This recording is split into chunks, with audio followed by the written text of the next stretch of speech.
Ladies and gentlemen, Andrew Dick, of course, it is all about our summer tour. We continue. And of course, we are at the Parliament. Let me read it correctly.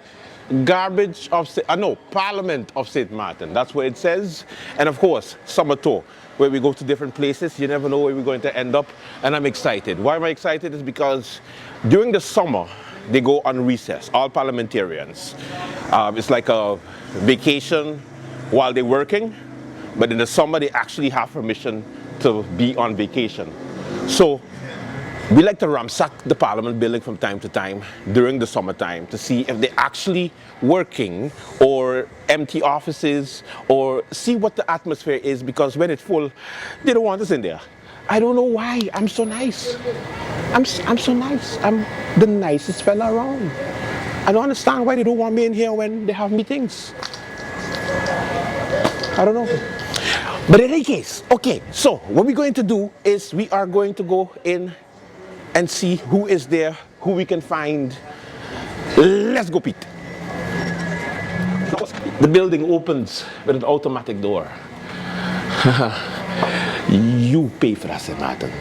You pay for that. Okay, sorry. Come on in. All right, so this is the legislative area.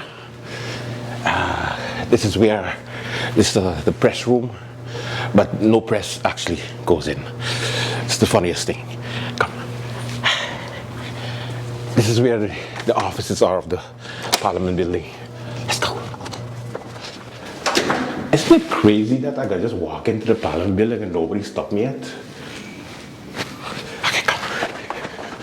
Now, of course, it's my favorite part of the Parliament building. Make sure you edit that out. I almost fall and break my ass.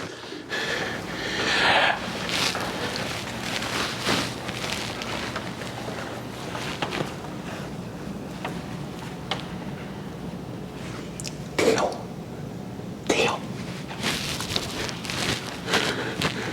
Okay. Of course.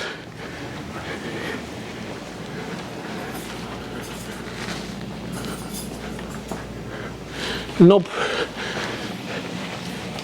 Bunch of empty offices.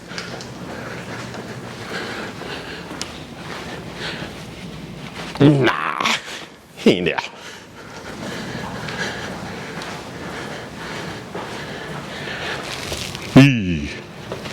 I'm not gonna do that now.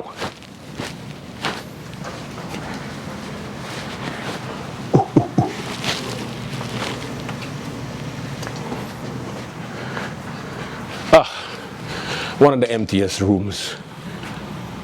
You get it? Emptiest rooms. Anyway.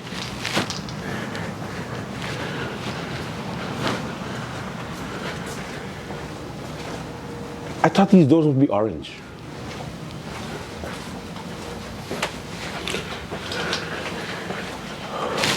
Oh, this should be good. I would expect it would be a smaller office because you need to fit. Anyway, let's see what happens. Nah, I should knock? Yeah, I should knock. That's polite. It's summertime, nobody should be in there. I hear her come in. I hear her come in? But it's summertime, nobody's supposed to be in here. Let me call you back. I have a currently unscheduled appointment. Wait. What is going? Mr. Dick, how are you doing? What? First of all, MP, good day. How are you doing? Hey, good day, Mr. Dick. How are you doing? I swear you would have a booster seat. That's not what I imagined in your. Well, I am the tallest member of Parliament. Yeah, it's. So what brings you to my office? You know, I'm always happy to have members of the media. I mean, comedians. Which hat are you wearing today, Andrew? Oh, you're mixing them up for Grumiko. No.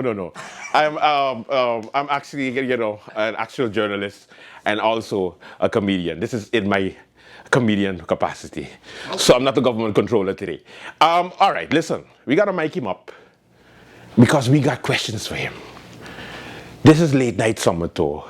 we broke into MP Bryson's very, very organized office. It's as organized as the coalition. You notice? Hardworking? I agree. No, I was working on that joke all night. Anyway, we're going to take a commercial break. When we come back, we're going to talk to the tallest member of parliament.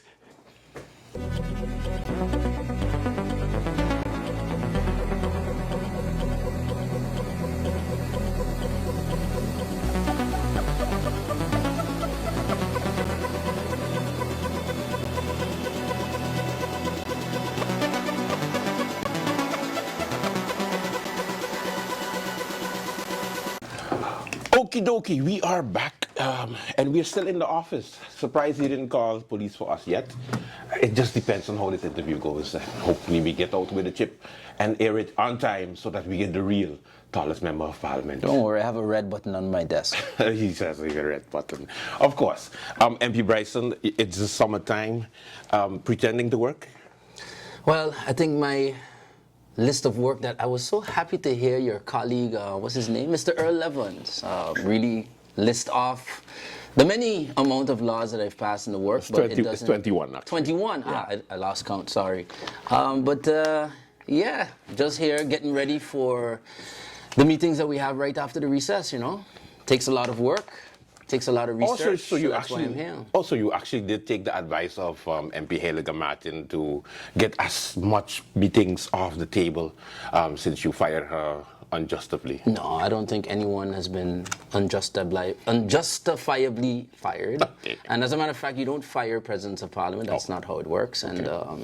But no, I think it's good advice. I think we, as the Presidium, I'm part of the Presidium as well, definitely had to work on getting meetings cleared, which is why, like I pointed out, at the time when the previous chair was there were, I believe, over 32 meetings requiring ministers' presence outstanding at Parliament, and up until a couple of weeks ago before we went on recess, we were down to 16. I'd say that's an improvement, wouldn't you? Oh, you're asking me the questions. No, it doesn't work like that. This is a late night partner. Yeah. Is it? Yes, I ask the questions. I don't know. We're in my office, though. Yeah, you're in your office, but I still dictate stuff. Now, as far as you know, the government, and this is the United People's Party. I want you to put the United People's Party's hat. You know, take it from Theo for 1 second and put it on your head.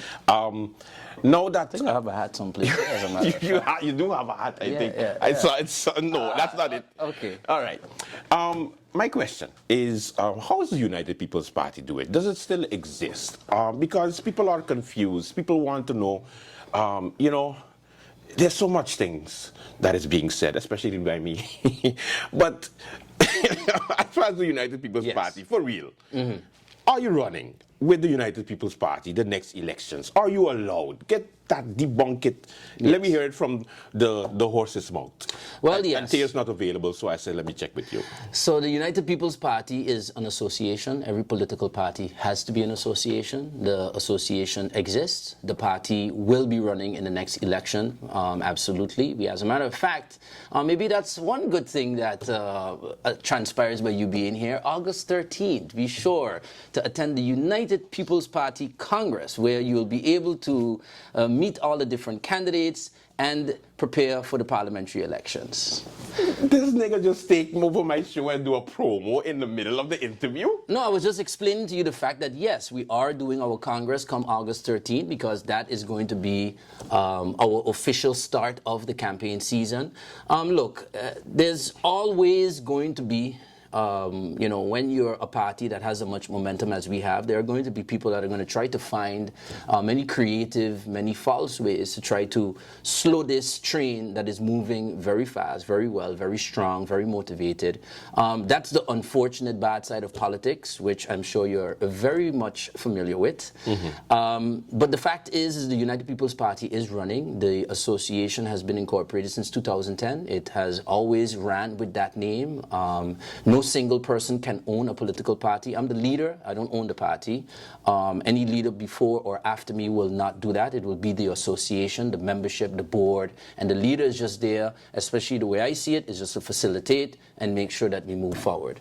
So the party has full rights to run the next election, so we will be running the next election. I think we have had a lot of accomplishments that we have to show the people of St. Maarten, so we want to go with that momentum of what we've accomplished to tell the people, well, this is what we're going to do next. Now, speaking about accomplishments, because everybody was surprised at the fact that the United People's Party is running in the next election, because I thought that it would have been a full-blown National Alliance party, whereby, you know, I thought you would have been a good number two to the Prime Minister, Sylvia Jacobs, because, you know, it's yin and yang, short and tall, you know. So my thing is, with the National Alliance being a coalition partner for the past 3.5 years, are you satisfied with the partnership that you had for the past 3.5 years? Yeah, I would say I think we've worked very well together. The most important thing I think you need in a coalition partner is that they allow you to do what you need to do within your ministries and within our parliament. All of my laws that I've drafted and amendments have received support from my coalition partners. Minister Otley, who at one point, as you so correctly coined, the Minister of Everything, has been able to be the Minister of Everything with the support of his coalition partners. So I think it's important as a coalition partner, what you want to avoid is situations where, like have happened in the UD government, where not only is it a different coalition partner, but within one government, you have a Minister of Finance from the same party saying one thing, and then you have a Minister of TIAT saying another thing right there live in press briefing. You never see those type of conflicts happening between us. If we have a conflict, we deal with it behind closed doors, because of course there are many heavy discussions and differences, but we decided, we made a promise to the people of St. Maarten, we're going to put St. Maarten first. And a lot of people forget. I remember doing interviews with you and doing debates. What was the main topic of the last election? Stability. We don't want no more government falling. We're tired of election every year. That has been accomplished. That promise has been given. We're now the longest serving government.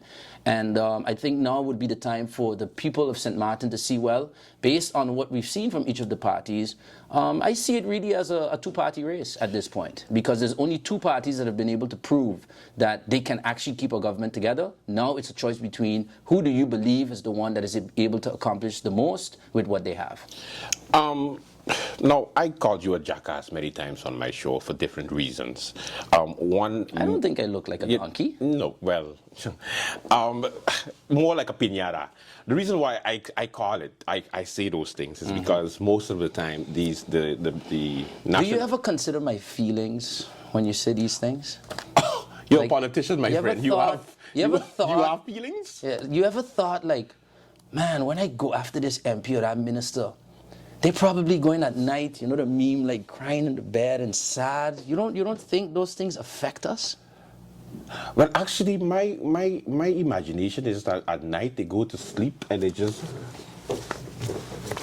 Oh my God! Yes, you know, onto the amount of the salary, just taking it straight to the bank. Well, you have a very wrong picture of the people that serve this country. Yeah, okay. We do it for the people of the country, and I think we have feelings. And a modest salary. But yes. Anyway, back to the work. What I'm trying to say that your piñata is because there's many things that you as a parliamentarian have initiated, legislative-wise. There's motions. There's so much things that you've done, especially in the background also as a coalition. I always call you the glue that keeps everything together. But you don't get the credit for it, and for some reason, you're so modest, and that's what pisses me off, because you're in the wrong business, that you just do like, it's for the people, so I'm not going to mention it. It benefits the people, so all right. And then when election time comes, these same politicians, National Alliance, comes and they say, you know, this is what I did, this is what I done, this is what I'm doing, continue and let me do it by myself. Doesn't that, like, irritate the hell out of you, Mr. Feelings? No. And, you know, maybe it is that I'm not the traditional politician. I get the enjoyment of knowing that when I pass a UTS law, the police got paid. When I bring a banking legislation, people are now going to have bank accounts. When I bring a budget amendment to promote tourism, taxi drivers, bus drivers, restaurants are going to benefit more. I think what is happening is that people at least now are able to see for themselves the amount of work that's being done. I think it's kind of becoming the norm now that it's been 4 years. And if it's a snap election, yeah, then it may be people don't have enough time to realize. But listen, for the last 4 years, COVID-19 came. Who brought the motion to reopen the country? Vaccinations was being tried to place on the population as mandatory. Who made sure that it needed to be purely on a voluntary basis? I don't need a cookie for that. I just need the people to benefit and see for themselves which individuals and which parties are working the hardest and put the emphasis on the work that need to be done. I think the voters are getting a little more in tune to that. So, you know, am I going to talk about what I've done? Of course. I am going to list, yes, I've done this. But that's not the first reason you do it. You do it because ultimately, if you touch enough people, sooner or later, someone's going to ask the question, wow, I have a bank account finally. Who is it that made this possible? Oh, yeah, that's the Bryson Law, whatever. You know, tourism we have record tourism numbers since COVID-19. We've surpassed all of the CBCS and the IMF expectations. Ministry of TIAT, United People's Party. People are starting to see those things for themselves. I would like, more so than me having to tell everybody, I do this, I want them to feel it for themselves. I want them to feel it when they go to work. I want them to feel it when they can take their kids to school. I want them to feel it in their pocket, in their hearts, everywhere that they can be touched. This is getting like a Larry King moment because I gotta ask, when you get compared to... Since you're doing Larry King. Yeah, I should have the Larry King mic. Rolando. MP... No, this is only for podcasts, yeah. Mr. Dick, sorry. Okay, yeah, no, I'm not a podcast, I'm an actual show, you know. Anyway, when it comes to you being compared to Theo Heiliger, which is hardly ever happens because he's not, but when you do get compared, as far as your style of politicking, of course, we know the saga of the back and forth with the wife of MP Heiliger. Now that the Heiligers are out of the United People's Party completely, how you feel? The most important thing that I see about this is that if you there's hijacked one the thing, party, by the way. Oh no, yeah, not at all. Because I think if you're talking about a hijack, then you would say, well, then I would kind of make myself, well, I'm the leader, and this is how things are going to happen, and it's going to be my way or the highway. No one can ever say that's my leadership style. I'm very inclusive, and that's exactly what happened. Every decision I've taken that some former members did not like was done in consultation with the vast majority of the team, our MPs, our board, our ministers. It is me looking at the fact that I have 10 people, we've literally sat in this office with our MPs, our ministers, and you have just one person that's saying go left and everyone else is saying go right. As a leader of a party that's literally called the United People's Party, it is my job to say, look, guys, the majority of us really feel this way, you know, can we find a middle ground and so on? And in 99% of the cases, we were able to find a middle ground. But it seems that some feel like it have to be 100% of the time that it has to go their way or the highway.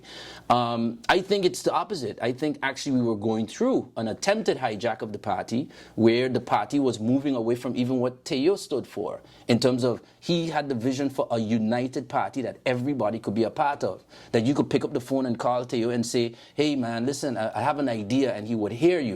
It was as if that was looked down upon. That no, Rolando being too open with everybody. Rolando letting everybody have opportunities to be a part of this party or to grow or to work in a cabinet or to be a minister. No, it's only supposed to be about who I feel should do. And I didn't want to allow the party to go that way because especially in 2016, you'll remember you had people like myself, Maurice Lake, Veronica Janssen, Sylvia Matza, Romain Laville. You can go down the list. There was a mass exodus of the United People's Party exactly for that. And I remember that because I was part of that, because I left because I felt that the party lost that way.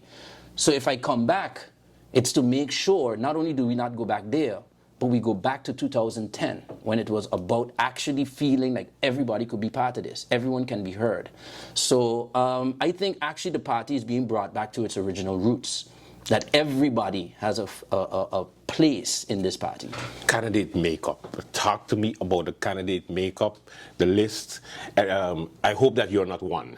I hope that you because that's already taken. That slogan is already taken, and we're going up. I think that one was done already, and I think Krisha would have issues with that because she come up with that.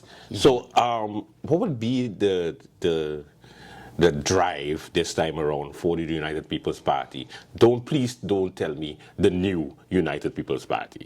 Oh no, because it is still the United People's Party. Okay. And let me first of all answer your question in terms of candidates. Yeah. In order to hear about... Wait a minute. Oh. Wait a minute.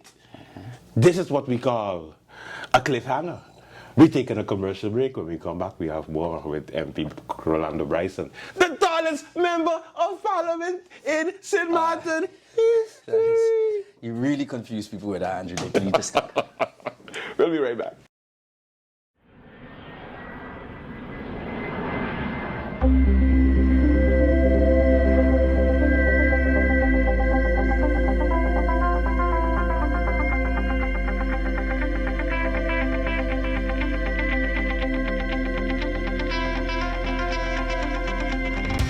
We're not just another Caribbean airport.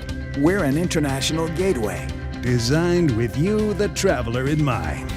SXM provides a state-of-the-art international travel experience, where ease and convenience is second only to safety and efficiency. At SXM, we're taking travel and tourism to new heights. Here we boast spacious check-in areas, 10 passport control points, comfortable departure lounges, and an exciting new airport mall. Finally, there's an airport in the Caribbean that takes your travel plans as seriously as you do. Princess Juliana International Airport. The experience will move you.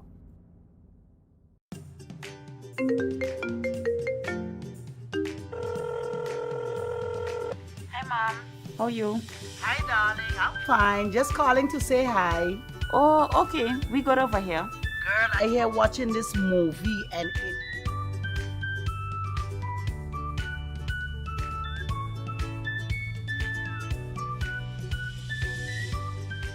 But, Mom, you finished all your minutes yet? No, girl. Talem has new postpaid plans and automatically upgraded my postpaid package. Is that so? Guess what? I am getting more minutes and almost double the amount of data for the same price. I guess I'm making a switch now. Let me call you back, Mom. Hey, Tash, you hear about Telem new postpaid plans?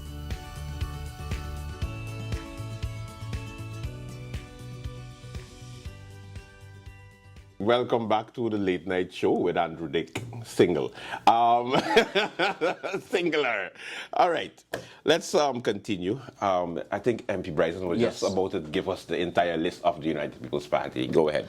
I am so happy to be able to announce the entire list of the United People's Party on August 13th at the Elise Convention Center in Madame Estate at the Congress of the United People's Party. Come out and see all the different candidates, hear what we have to say and what we're going to be doing right for the people of St. Maarten. What time it started?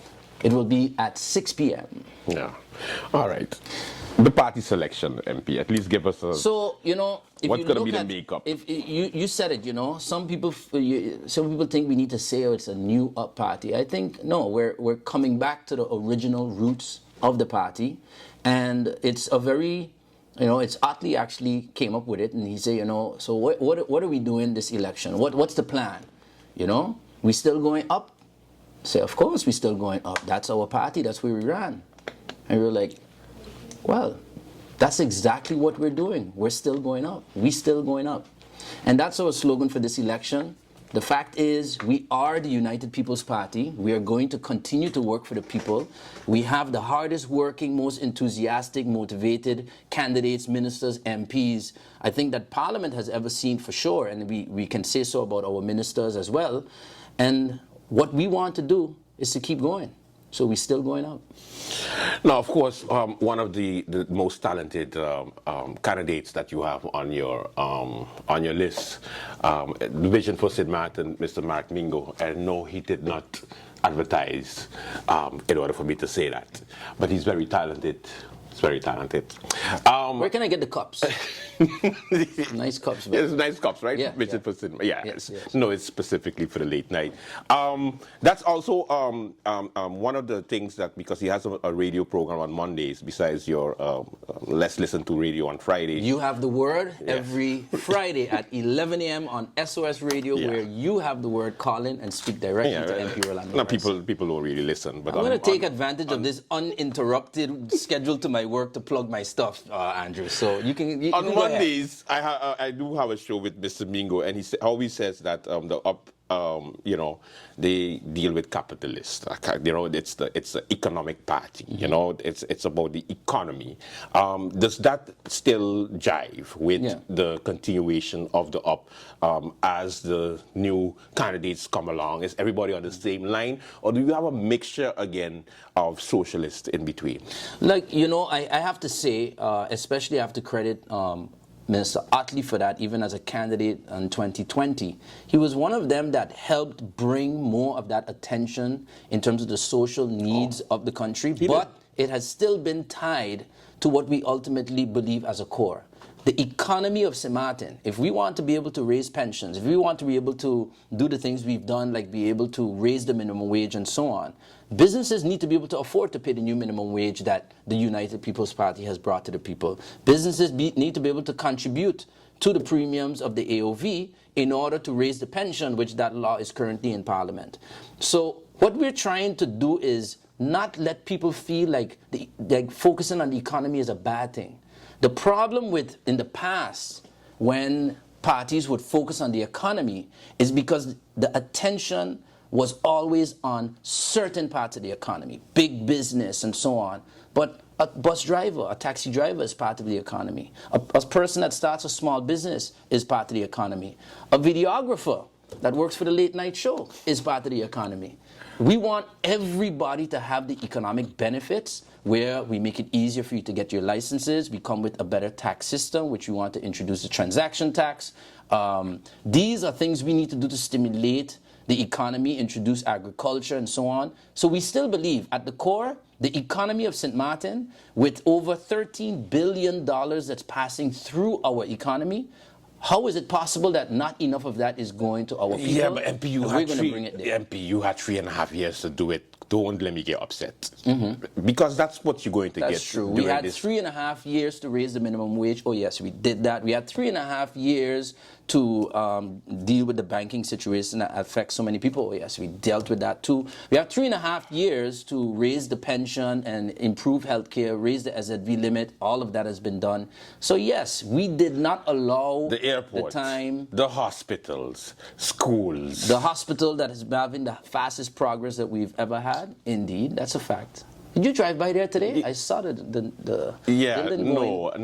going up. Yeah, okay. And the airport? What's happening with the airport, MP? The airport, I would have to say, if when you go to a job interview, oh no, you've never. No. When you go to a job interview, one of the questions and the hardest questions I can't look at you and ask you this because you don't do job interviews. You're an entrepreneur in the economy. You go to a job interview and one of the questions people ask you, and it's always the hardest question, what would you say is something that you can improve about yourself? But you're in a job interview, so you don't want to tell, you feel awkward because now you have to tell the person that wants to hire you something that you would improve upon. I think there are some things we have to be realistic that we should improve upon in the next election. And I think the key thing, not just with the airport, but when you look at GB, the airport, the Housing Foundation, and all these government-owned entities, I believe the problem is that we went from one extreme to the next. What I mean by that is, when the Leona Marlin government, which I think you call the worst government in St. Maarten history? Yeah, me, yeah. Oh, yeah, you did. Yes. So when that government was in power, there was a decision to take away the shareholder reps from ministers because ministers were abusing. And I think, in terms of what was happening at the time, with ministers feeling they could walk into an airport and say, you better do this and you got to hire this one and so on, that was an extreme that needed to stop. So what we did is we pulled away the shareholder rep from the ministers, and now the Council of Ministers is the shareholder rep. But I think we went from one extreme to another, from a two hands on approach to a way two hands off approach. Because think about it like this, we have 27 government-owned entities, right? If the shareholder is the only person that can officially interact with that, that means if you just want to meet twice a year with that entity, every single week, the entire Council of Ministers needs to sit down in a meeting with the governmental entity. It can't work. So one of the things we are going to put in our manifesto is to find a middle ground between that, which is reintroduce the shareholder reps, but create a policy so it's very clear what a minister can and cannot do as a shareholder rep. I think a lot of the problems we had probably stem from that, where if there's an urgent situation, like for example at GB, yeah, it's nice to say, okay, we're going to call a shareholder meeting. It's going to take a 2-week time for the convocation, and then the entire ministers have to all make themselves available in order to have quorum. By that time, these situations boil over. Yeah, so but I think what that's about one of the Parliament's things that we role, have to though? improve. I mean, Parliament's role, because one of the suggestions given by one of your party members is that at least maybe a committee for shareholder companies would be also an effective tool to basically rein in a little bit of the structures of these government-owned entities. Yes. Is that something that you Yes, would we've consider? received the proposal from Mark. I think it's a brilliant idea, especially coming from somebody that understands the corporate world.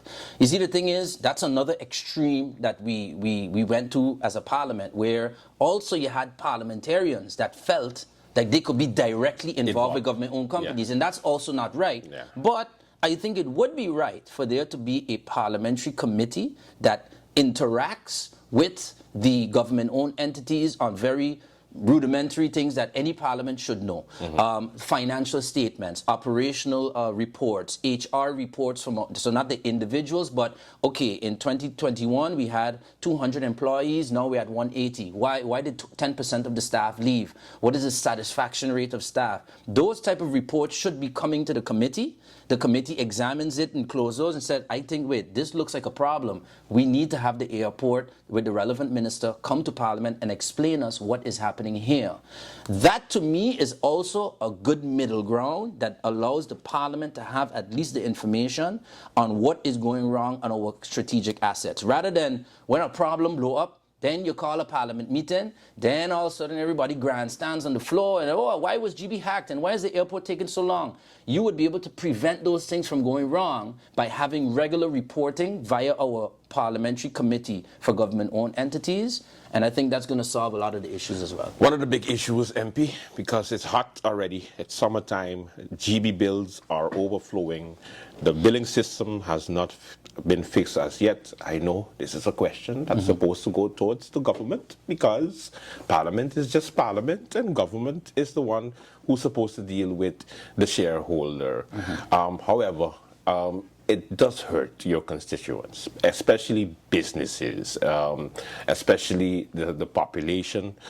Consumers continue to complain that, yes, GEBE says that they send, that you have to pay on a monthly basis what you're used to paying, and then you get a bill, and if you don't pay by tomorrow, you get cut.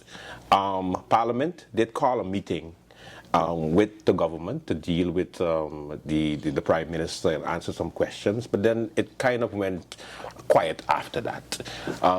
But it's still an ongoing situation, and people are still dealing with that on a daily basis. We just recently saw that in Simpson Bay and Colby, businesses and customers just got caught for not paying. So again, what are you doing concerning that? Yeah. Well, if you talk in terms of the billing issues, that's indeed something very operational that the company has to figure out. From what I've understood, it was really bad at one point. I think they've made some changes in the management, and they're trying to be able to improve upon it based on the hack that took place and trying to rebuild the database. Honestly, I'm not so familiar with how much improvement has been had. I think we're going to be getting some updates from the government on that soon. But I think it's a matter of really fixing the damage that was done by this hack and really taking a little more serious as a country our vulnerability to cyber attacks and hacking and so on. But in terms of the cost, There's two things, one in the more short term, one in the long term that the United People's Party wants to do. In the short term, I think we need, the biggest cost of electricity is fuel. And what the Minister of TIAT, who is over the cost of fuel, has been doing, he's been now examining other sources, possible sources of fuel, that we can get it much cheaper for GB to be able to now sell the fuel at a lower rate. You see the price of fuel clause, people really complain about that. That's based on the price of the fuel that you buy. So I think really what we have to do is reassess the sourcing of our fuel. We have to wonder, why is it that GB is so inclined to buy from one particular company? Why can't there be competition? I don't know why that decision is being played, or who might be feeling they're benefiting from that type of situation, but I know who's not benefiting is the people of St. Maarten. And it's something that, you see, the average person, all you see is the price on the bill, that fuel cost bill. But we have to look deeper. Why is that fuel cost so high? Why is it that when fuel prices are going down in the rest of the world, your fuel cost is going up? That is something that the minister is now investigating. So in the short term, the heavy fuel that we buy, we're going to source it at a cheaper source. In the longer term, we want to switch to a cleaner form of energy, which is LNG, liquefied natural gas. It has many benefits. It's compressed gas that can then be brought as liquid and then regasified, a lot cheaper, a lot cleaner. So that solves a lot of problems in terms of environmental damage, but also the cost. So that is the direction that the Ministry of TIAT is going, and I support 100%. Political season, of course, it began early. I did notice that the United People's Party has been very quiet. Candidates, some candidates, but at least you as leader been focusing on, I guess, restructuring the party and making sure that you have a full slate and not be like the PFP and have 8 members. Coming to the United People's Party, what type of campaign are we expecting? Is it going to be nice and quiet campaign like before? Because there was different circumstances. The last election, you had, of course, the hurricane, and then after that, it was economic times. And parties decided to bring down, not campaign too much, have less public meetings. But do you think we're going back to the old days of heavy campaigning in St. Maarten, MP?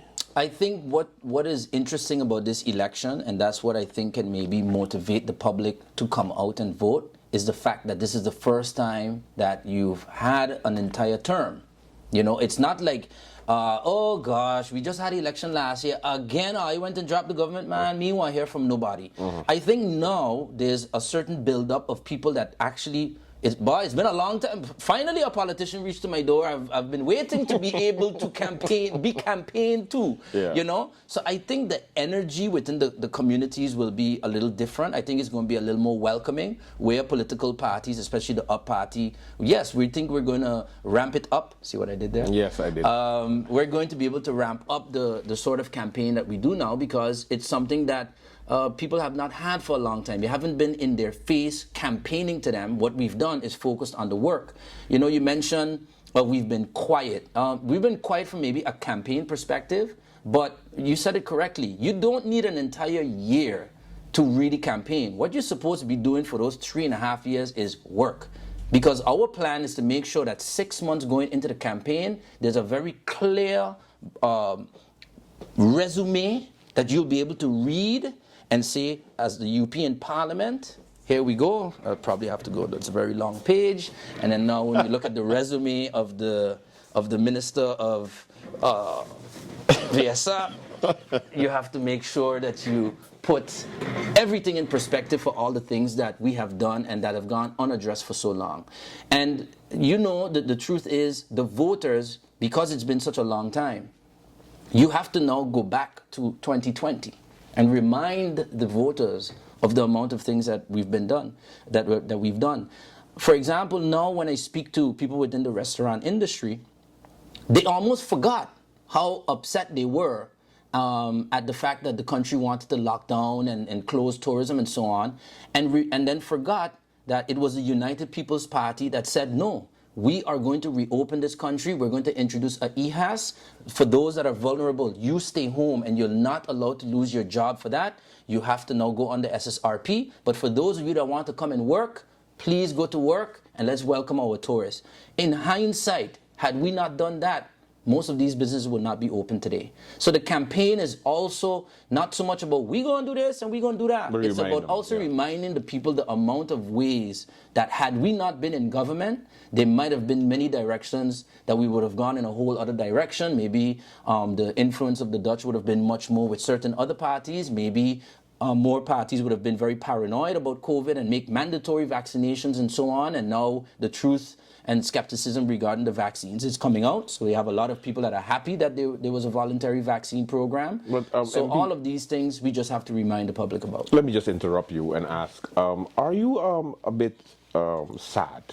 Or are you a bit disappointed? Or are you a bit demotivated that so many members of the United People's Party left the party while this government term took place, especially, you can say, strong members or persons that were with the UP for quite some time?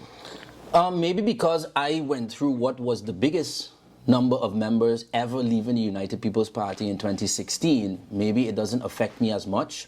3 members that were part of the government or part of the let's say, the leadership of the party leaving. Yeah, is it something that you would wish didn't happen? Of course. But when I take that versus the number of people that have now joined the party, when I look at the fact that some people who campaigned for those people that have left, and they decided, well, if she's leaving, I'm staying. And as a matter of fact, not only am I staying, I'm running, because I'm going to make sure those votes stay with the party. That's what I've seen that gives me a lot of hope. I think some people were anticipating some sort of mass exodus, and this one leaving and that one leaving and that one leaving. But literally since the unfortunate departure of the former president of parliament, we have not lost a single member. As a matter of fact, we've gained a lot more. We've gained people that have ran on other political parties. We've gotten people back that have taken a break from running and came back and said, you know what, I'm back. And again, at the Congress on August 13th, you'll be able to see all of these people, the men and women who have decided that the United People's Party is exactly where they belong, exactly where they want to stay, and that's why we're still going up. Now, of course, one of the myths that we have to break in this episode is just if you could just... Can we... Yes. Yes. Can we finally... Yeah. So I am not the tallest member of parliament. He's sarcastic, people of St. Maarten. Yeah. I am at least about half an inch taller than Artwell Irian. About 5'5". And 5'2"? 5'2"? 5'5" and 3/4. Yes. 5'2". Oh, by the way, Andrew, since we're standing up, you know, I don't know if you want to take some time. How much? We have 2 hours? No, because I would like to maybe take some time to go over the many laws that, you know, we can talk. Which one would you like to talk about first? Maybe we can go over. No. No, this one here was very interesting. We'd like to thank I think it, especially for you, immigration. You know, this is something a very important topic to you. Our immigration reform bill is something that's very interesting. We don't have no time. Thank you so much, wait. MP. Since you all are here, I actually have to shoot a promo for the Congress. Oh, yeah, well, so, you do that. I guess you can cut this and let's shoot that promo, Pete. All right. Of course, I saw Vex because the show's supposed to start now. I'll bring you back to 2019 where I did the same thing to another MP. Hopefully we have time because this interview went way too long. But anyway, let's take a commercial break. Let's begin the show. And of course, we'll be right back. Hello, St. Maarten. My name is Julian Roland Jr. Calling one and all to join us at our back-to-school event hosted by yours truly, URSM candidate Julian Rolox Jr. on July 30th, 2023 at the Belvedere Playground from 4 to 7 p.m. School supplies will be distributed for the less fortunate children. To register your child, WhatsApp 554-8078. All children 8 years and older will have a chance to enter the raffle for a laptop. Bouncers and popcorn will also be available. Julian Rolox Jr. would like to thank all sponsors that helped supported this cause.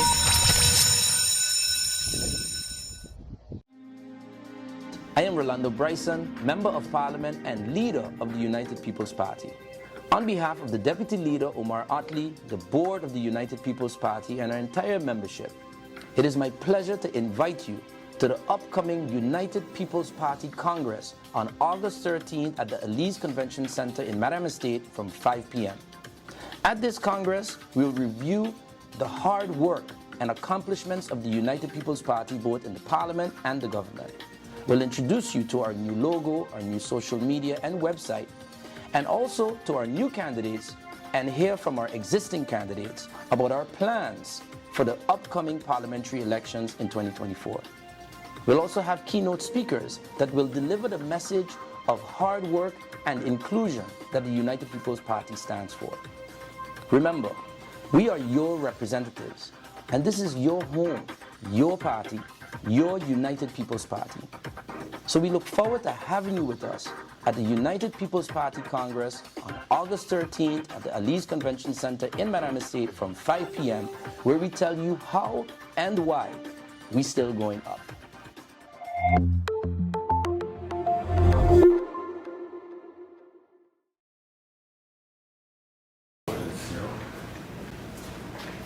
And this is MP Emmanuel. I doubt he's going to be in the office. Look, listen, stop it. No. Because I'm sure that, he probably in the gym somewhere, just like working out. He ain't gonna be here. Nah, I doubt it. You wanna go in? You wanna go in? Let's go in. The door open. I didn't know the door was gonna be open though. But he ain't gonna be there, man. He ain't gonna be. Mr. Dick, hello? Excuse me? Hi. It's Friday. Sorry, MP. How? Yes. Christopher Emmanuel is in his office on a Friday afternoon. Why are you surprised? And what's... Well, okay. What's happening? Well, this is awkward. Okay, so I was just going through to see which members of parliament is working, and I didn't expect to see anybody here because it's the summer recess, and Yeah. and I see your name on the door, and I was like, nah, Chris probably at the gym working out or whatever. And you're here in your suit, jacket, everything. This is awkward. Why is it awkward? There's a lot of work to be done, Andrew. Oh, well, might as well. Let me close the door. What's with the film? Oh, okay. Well, this is just me, my little late night, going to offices, tours, and at least you are a member of parliament. I was like, okay, let me see which government office is operating, is working, is not taking any days off, and surprisingly you are here, and I was looking forward to not seeing you here so that I could say that I understand that, though. You're looking forward to not seeing you, because then I could say, man, Chris, you see, he's not doing what he's supposed to do. But I know when I came in, MP Bryson was here before me. Did you go to his office? No, I didn't. But MP Bryson was here. Yeah, Bryson. Because what happened is we are working on a number of issues, a number of things that is coming up, especially the Mother Bay legislation we are bringing concerning Mother Bay. Yeah. And then we are trying on your program self this issue with Minister Lee. Yes. And all the things he had to say. Oh, so you get to see that. I saw that one. You saw People it. sent it to me. I saw that Yeah. one. And also, Did you cry? also Tuesday night on the Tuesday night program Yeah. for the Underclock Online, I jump into the trust fund projects on the implementation. Look at it in the newspaper. Yeah. Right? And surprisingly that you're here, look what I have here in my hand. And I have it highlighted self. This is the Council of Ministers, a letter from Michael Ferrier. Because just like how we left everything, it's still here on my desk and everything. But we put it in perspective, because again, you can't just leave these issues die down, and you want to wrap it all up for the beginning of Parliament. Okay. For when Parliament starts, so you can hit the ground running. You have all this information ready at your disposal. The issues with conducting, everything is still here on the computer. So that's the reason why I'm still here. because it's information that you're getting. You have to put it together that when you're ready, everything is at your disposal and you can just hit the ground running one time. So that's why I'm still here.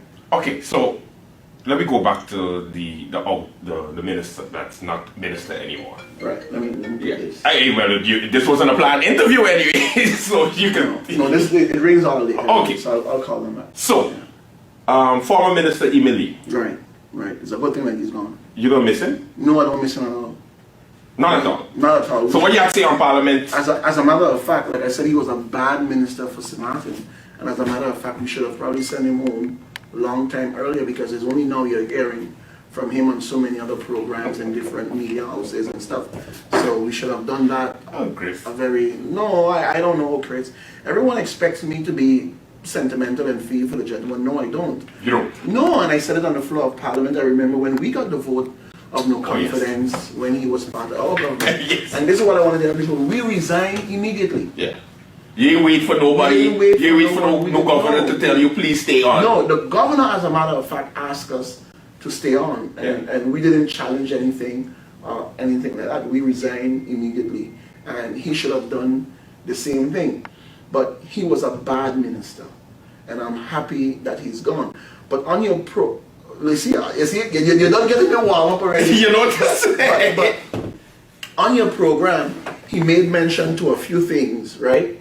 And I don't know if this is on. Yeah. This is it. Where he spoke about the melee and the leaking of information and stuff. Yeah. I want to ask you something, Andrew. You remember when former Minister of TIAT, Melissa, appointed her brother to the board of the airport? You remember Minister Lee went behind the Daily Herald, met an individual, give them the information. I can't confirm or deny Okay, this. good. But I can tell you for a fact that that's what he did. Leak the information.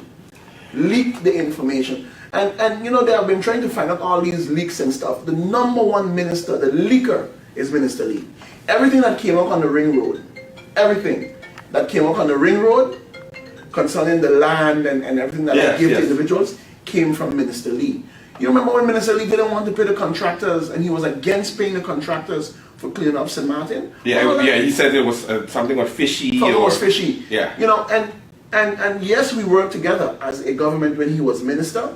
And when it was coming down to that time where we got the vote of no confidence, he turned into this evil person. All the decisions that we took together, all the decisions that we made, he piled them together, he put them in one file, sent to the prosecutor's office.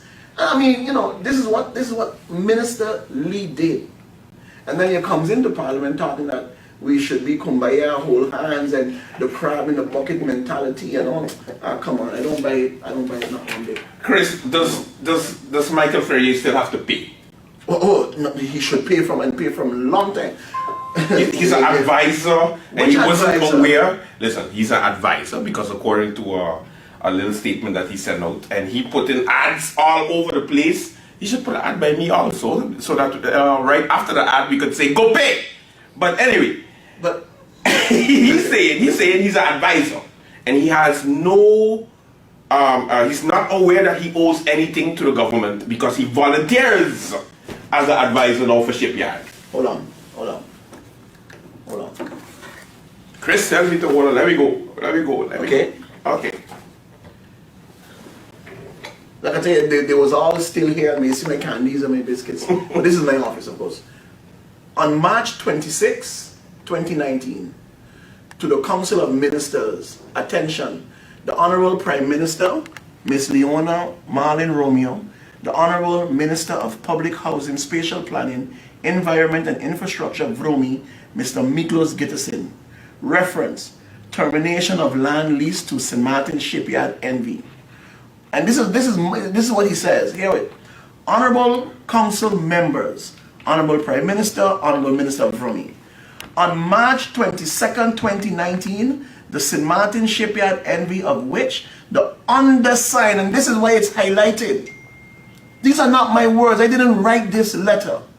It says, the undersigned as managing director of companies that are individually each minority shareholders receive a letter from government dated March 21st, 2019, your reference 6329 with the subject termination long lease agreement, a copy of which is herewith attached. We are both shocked and outraged by the chain of events leading up to the notice of termination. This is from Michael Ferrier. We can go and scroll all in the back of it. Right? And in the back of it, you would see respectfully submitted Jet Boy Michael Ferrier. He's who wrote this. And this was March 2019. He wrote this. Yeah. And you know, it's not to labor on the point, Andrew, but there are some serious, how should I put it, complications, and there are some serious things that come out of this that we need to pay attention to. I have that document here also, the Constitution of St. Maarten in the article where it states minister's position, right? Getting into minister, how you subtract and you remove yourself from businesses. Yeah. And that's why I keep asking the question. When he was proposed to be minister, in this letter here in March, he is calling himself a managing director, and a minority shareholder. Yeah. Michael Ferrier said it. That is it for the Late Night Show. Thank you so much for watching. Until next week, do enjoy the rest of your weekend. Before we go, this is the government administration building, the original one. And I think it's only fair. Because look, it's gone. Like, history is gone. So what I want to do is, I want to part of history. So what I'm going to do is, I'm just going to, but nobody going to miss it. Just going to take it, so then I have a piece of history, put it in my pocket. The government will do it all the time. I could just do it myself. I'll put it on a shelf in my house. So like, this was the government administration building before we started paying triple the price for the new one. Is St. Maarten a real place? It's supposed to be. Until next week. You don't know where we're going to end up. Late Night Show Summer Tour. Let's go.